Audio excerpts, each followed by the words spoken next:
Severino Costa, boa noite, Nicola. Fala, meu like é número 4. Essa reunião da diretoria fez hoje. Teve novidade sobre reforços para o ano que vem? Qual a novidade da reunião? Bora lá. Severino, encontro que serviu para mapear reforços, discutir nível de investimento e começar a debater quem fica e quem sai. A ideia da diretoria é não divulgar absolutamente nada até o fim do campeonato. Por exemplo, quais são os atletas que vão sair, quais são os atletas que vão ficar. Isso o São Paulo vai tentar manter sob sigilo e a justificativa é óbvia. É muito ruim, por exemplo, para o Rigoni saber de forma pública que ele está fora dos planos. São Paulo entende que ele tende a cair de produção, mesmo vale para o Dineno. O Leandro já é carta fora do baralho, é só o terceiro goleiro. Luiz Gustavo, enfim. O São Paulo definiu nessa reunião quem fica, quem não fica e qual nível de reforços que ele vai contratar. Importante registrar que se o São Paulo for a Libertadores, o nível de reforços é 1. Se o São Paulo não for para a Libertadores, o nível de reforços será outro menor. E aí, só para completar em relação a essa reunião, queria destacar que o São Paulo bateu muito na tecla hoje de que precisa contratar jogadores com intensidade e com pequeno histórico de lesões. Essas vão ser 2 marcas importantes para contratações em 2026. Não esperem por veteranos, não esperem por jogadores que vêm se contundindo com frequência. São Paulo pegou asco, São Paulo pegou trauma de excesso de lesões, e são vários os motivos. É a 3ª temporada consecutiva que o São Paulo, se não é o líder, está entre os líderes, entre os times que mais tiveram jogadores machucados. Então, por conta desse episódio, a busca do São Paulo, seja para reforços na Libertadores, seja para reforços sem Libertadores, vai ser por jogadores de intensidade, de muita capacidade física, que correm por toda a parte do campo e que tenham um pequeno histórico de lesões. São Paulo tem tido muitos problemas.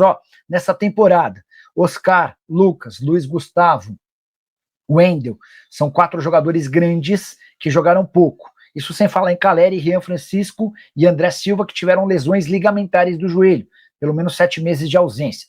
Ferreira se contundindo a todo instante, enfim. O São Paulo teve pelo menos 19 atletas que se machucaram. E para a próxima temporada, o objetivo é ter um time mais saudável do ponto de vista físico. Time que sofra menos, que aceite mais as exigências, até porque uma das marcas da administração Márcio Carlomagno, que desde a semana passada está tocando o departamento de futebol de São Paulo, é cobrança.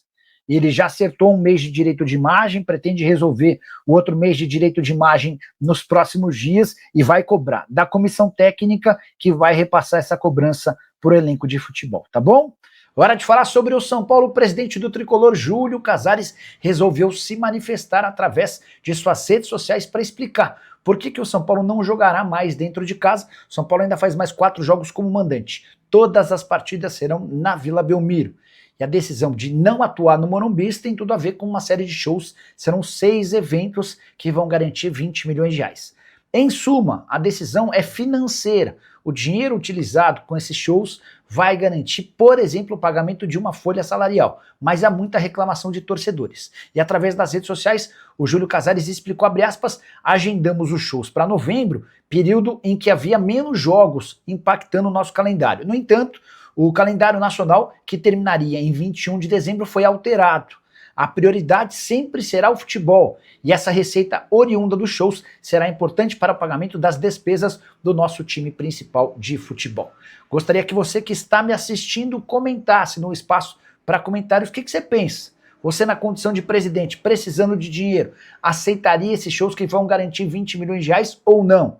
Vale a lembrança de que esses 20 milhões líquidos equivalem a uma receita maior do que o São Paulo vai conquistar com bilheteria nos 19 jogos como mandante no Campeonato Nacional. Quero trazer informação exclusiva sobre o São Paulo. Lucas Moura tem jogado no sacrifício. Uma pessoa muito próxima ao Lucas me assegurou que o ideal seria, por conta dos problemas no joelho, que ele só voltasse a atuar em 2026. Mas o Lucas forçou a barra e convenceu dirigentes, integrantes da comissão técnica e o departamento médico do São Paulo a retornar antes do previsto, porque ele queria muito ajudar o São Paulo. É bem verdade que o nível de entrega do Lucas tem sido bastante abaixo, talvez até por conta dessa questão de estar jogando bem longe do 100%. Ele, por exemplo, entrou nos minutos finais da partida contra ele, deu o jogo de volta no Morumbi, em que o São Paulo perdeu por 1-0 e foi eliminado. Também esteve mais recentemente em campo, foi titular contra Mirassol e Bahia. 73 minutos contra o Mirassol, 66 minutos contra o Bahia. São Paulo voltou a vencer depois de um longo e tenebroso inverno. Vitória por 2-0 contra o Bahia. Eram 7 derrotas nos últimos 8 jogos. Só para completar, contar que o Lucas Moura na atual temporada soma 23 jogos, 4 gols e 1 assistência, menos de 40% de aparições ao longo da temporada. Os problemas começaram no mês de março, com uma lesão no joelho direito. Constatou-se um estiramento na cápsula posterior, agravada por uma nova queda em campo no mês de junho. Ele chegou a fazer uma artroscopia em agosto para retirada de um tecido de fibrose. Imaginava-se que ele voltaria bem, não é o caso. Vamos ver como é que o Lucas Moura se sai, especialmente em 2026, o último ano de seu contrato com o Tricolor. Lucas Moura, que tem o segundo maior salário do clube, R$1.800.000 por mês, só atrás do Oscar, que ganha R$2.300.000 mês. Quero falar agora sobre o São Paulo, que fez uma série de péssimos negócios na temporada envolvendo jogadores jovens. E agora acaba de conceder ao Bahia e, por consequência, ao Manchester City, um enorme desconto na venda de Rodrigo Nestor. O meio atacante vai ficar em definitivo no Bahia, mas pelo contrato de empréstimo estava estabelecida a necessidade do pagamento de 4.700.000 euros. Ocorre que o acordo foi fechado em 3.800.000 euros, 900.000 euros de desconto. Para piorar, o São Paulo devia ao Grupo City 1.800.000 euros pela compra do Ferrarese, que ainda não havia sido paga. No fim das contas, em vez de 4.700.000 euros, a transferência do Rodrigo Nestor vai render ao São Paulo 2 milhões de euros. Trazendo para a nossa moeda, o São Paulo teria direito a mais ou menos 30 milhões de reais, mas vai ficar com apenas 12 milhões e meio de reais, valor que será pago ao longo de 3 anos. É também por essas e outras que o Tricolor sofre tanto no aspecto financeiro. É um São Paulo que se apressa para vender Lucas Ferreira, Matheus Alves e companhia. É um São Paulo que concede descontos gigantes para um clube que tem por trás o Grupo City, no caso o Bahia. Enfim, gostaria de saber a sua opinião sobre o tema. Já uso o espaço para comentários só para registrar e ser justo. Vale a lembrança de que o Bahia já havia desembolsado para a aquisição do Rodrigo Nestor por empréstimo no início dessa temporada, 9.400.000 reais. Hora de falar sobre o São Paulo para registrar um recorde. O Tricolor vai ultrapassar os 320 milhões de reais com vendas de atletas em 2025. Nunca em toda a sua história o São Paulo havia chegado perto de tal marca. Serão 325 milhões de reais a partir das confirmações da venda do Galopo para o River Plate e do Rodrigo Nestor para o Bahia. O Galopo será comprado porque já atingiu as metas. Rodrigo Nestor está bem perto de alcançá-las, mas o Bahia também já formalizou sua intenção de ficar com o jogador. Dessa maneira, o São Paulo, pela primeira vez desde que foi fundado, ultrapassa os 300 milhões de reais. Só a título de comparação, na temporada passada o São Paulo havia arrecadado 93 milhões de reais com transferências de atletas. Estamos falando de uma cifra mais do que 3 vezes maior para essa temporada.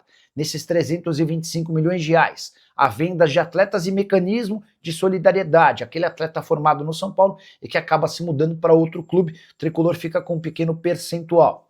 Queria registrar as receitas do São Paulo nos últimos anos com vendas de jogadores. Foram 93 milhões, como eu contei, em 2024, 120 milhões de reais em 2023, 228 milhões de reais em 2022, era até então o recorde de receita com transferências de atletas na história do São Paulo. Em 2021, o São Paulo havia faturado 76 milhões de reais. Você pode estar se perguntando, mas Nicola, quais foram as maiores vendas do Tricolor? Até aqui, Lucas Ferreira, 63 milhões de reais, William Gomes, 55 milhões, Matheus Alves, 39 milhões, Henrique Carmo, 33 milhões de reais, além do Ângelo, 32 milhões. Fala pessoal, estamos aí com atualizações importantes do São Paulo.